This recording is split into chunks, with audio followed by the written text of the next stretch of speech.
Hey, thank all of you for still being here this afternoon. I am so grateful I get to share with you my passion because I think everyone can benefit from my passion. So my passion begins very simply. It's something you do all day, every day, anyway. All we do is fine-tune it a little bit, and that is breathe. How are you breathing? You're sitting up. How are you sitting? Things to be aware of, little things we can tweak a little bit to make our life's journey that much more energized and pleasurable. So let's begin with alignment. I want you to think about this. Everything I'm sharing with you should make sense to you. So gravity is a constant. We are the variable. When we bring ourselves into alignment with gravity, with good posture, everything functions better. The circulatory system, the respiratory system, the digestive system, the lymphatic system, everything functions better when we have good alignment. So I know some of you are in a wheelchair. How do you get good alignment if you're in a wheelchair? It's challenging, but there are ways, and maybe you know them already, but I'll just go over some of them in case you haven't heard yet. But one thing you can do if you're sitting in a chair, especially a wheelchair, because it's hard, the back is squishy, you can get like a Pilates roller, a yoga bolster, a yoga mat, roll it up real tight, and put it right down the center of your spine so you can open your spine against the yoga mat. So I want you, based on Julie's presentation about imagery, I want you to imagine you have something like a Pilates roller, if you can know what that looks like, or a yoga mat rolled up really tight so it goes right down the center of your spine, and you can bring your shoulder blades back around that and help you sit up straighter. For those of you who can stand, I'd like to ask you to stand. And I want you to pay attention to how you're standing. I want you to feel like you have, let's make it fun. Let's say you have a 50-pound sombrero on your head with a wide brim. Now, if you really did have a 50-pound sombrero on your head, and if you were leaning forward a little bit, what would happen? You'd probably fall forward, right? And that's how gravity is kind of affecting you. You're kind of forward. What if you had a 50-pound sombrero on your head and you kind of leaned back a little bit? What would happen? Well, you'd have back pain for sure, right? No doubt. But what if you bring yourself into perfect alignment, as perfect as you can, alignment with gravity? In other words, you stack your bones.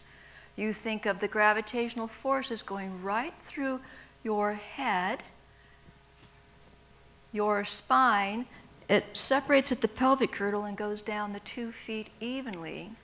And now you've got to feel a lot better than you did with poor posture. Next thing we do is breathing. We do it all day, every day, but let's focus on it a little bit. So bring our hands in front like this, and if you're in a chair, you can do this. Hands in front, fingers are facing the ceiling, palms are facing each other. And when you breathe in, I want the hands to move only because your humerus bone is wrapping around your rib cage. Don't just pull the hands apart. That looks like this, right? No. Move the humerus bone around the rib cage. Big breath in. Feels good. And bring it back again. Ooh, did you notice you stand up a little straighter? So big breath in. Feel the rib cage expand. And exhale again. Nice. Again, breathing in. Breathing out. Slowing down the breath, focusing on the breathing. Breathing in. Standing up straight. And breathing out. 2 more. Breathing in. Breathing out. Last one. Breathing in. Breathing out. There's something interesting that happens when you slow down and you focus on the breathing. 1, it's calming.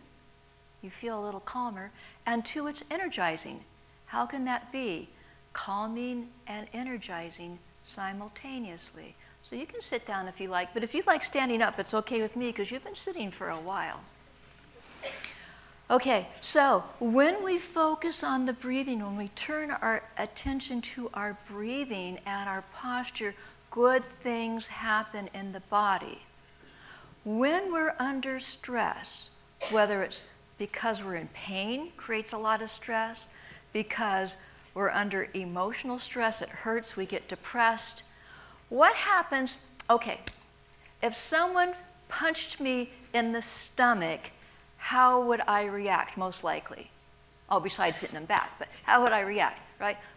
I'd compress, I'd protect it, that's what we do. If someone hurts you emotionally, what do? You kind of like,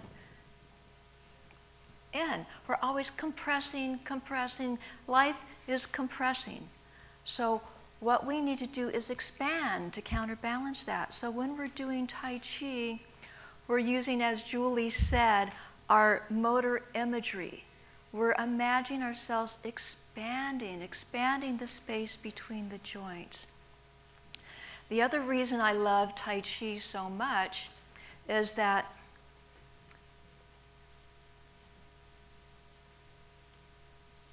I believe that Tai Chi allows us to harmonize with the rhythm of the universe. Tai Chi is based on Chinese principles of yin and yang, the polar opposites, and life as we know it exists because of these polar opposites. If you think man, woman, day, night, hot, cold, even computers operate on the binary systems, 1 and 0s. So another thing that we can do to make ourselves feel better is just bring ourselves into the rhythm of the universe. And we do that sometimes unaware by rocking. So when a baby cries, what do you usually do to try and comfort the baby right away? You kind of pick them up and rock them. You notice that sometimes children with autism, they bring themselves into a good place by rocking back and forth. So sometimes when things are painful, just try simple movement, rocking back and forth, and then matching your breath to the movement. So if you'd like to stand up again, those who want to stand up, and those who are in a chair, if you want to just rock back and forth in the chair, you can rock forward and back, or you can rock side to side, whatever you prefer. But what I would like you to do is try and match the breath to the movement. So if I'm breathing in and breathing out, you can use your hands if you like, breathing in and breathing out, but change your weight. Take the weight back. Take the weight forward. This is Tai Chi, taking the weight back.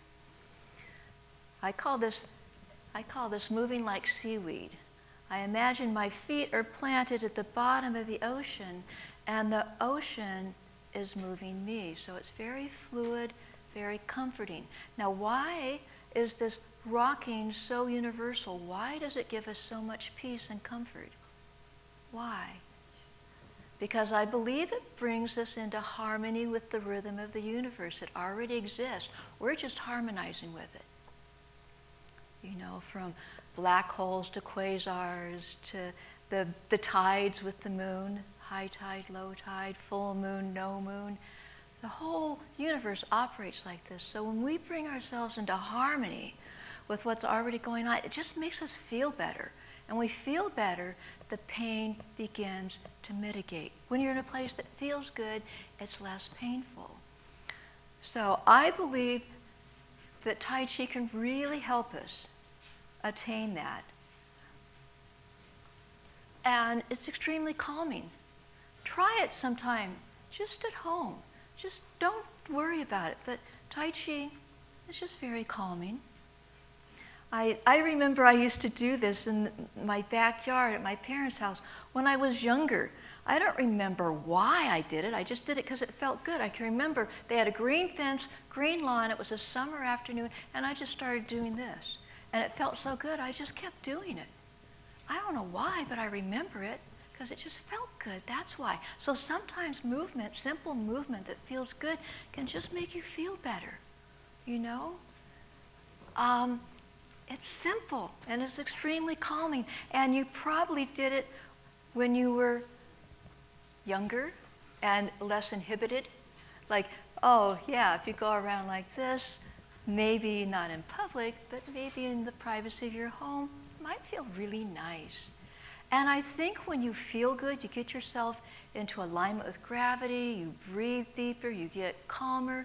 It really goes a long way to help deal with painful events.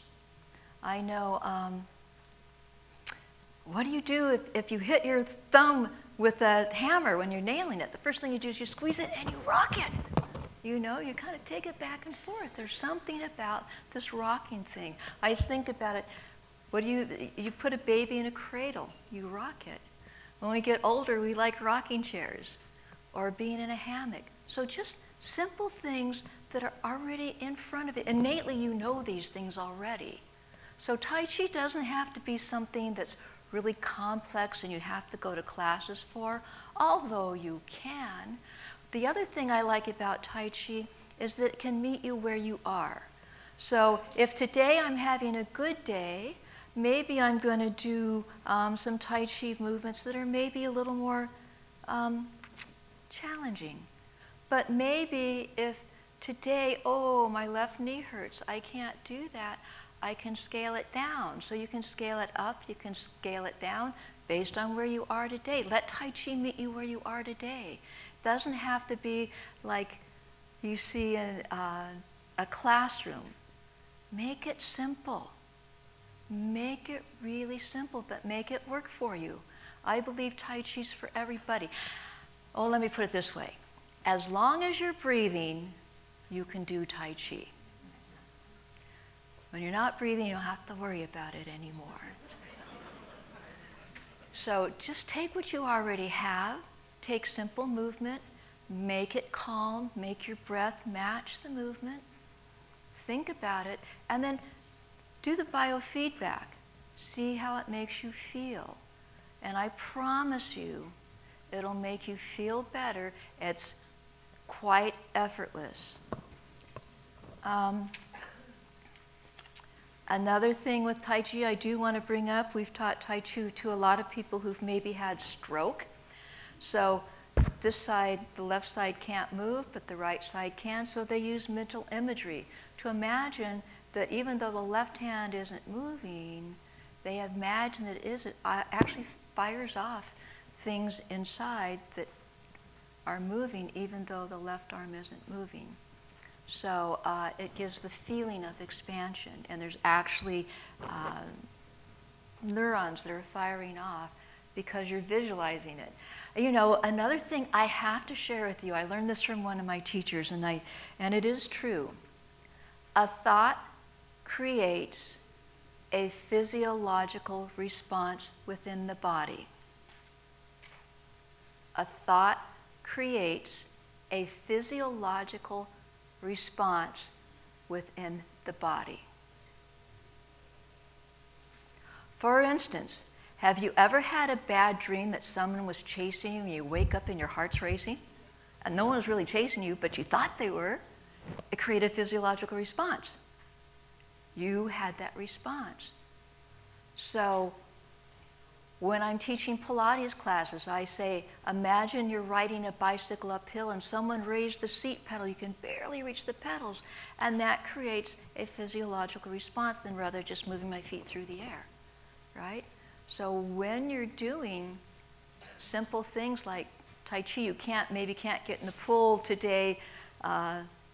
God, Julie's presentation was great. Didn't you just want to be in that warm pool and do those things those guys are doing? But in Tai Chi, we say, imagine you're in a warm pool. Imagine you're moving through water. So you have an imagery of light resistance. You're using that motor skill imagery that creates that little resistance even though you're on land. It creates coordination. It creates so many beautiful and vibrant things, and I am so grateful to take just a little bit of time and hopefully start some of you on a journey to Tai Chi. Thank you so much for your time.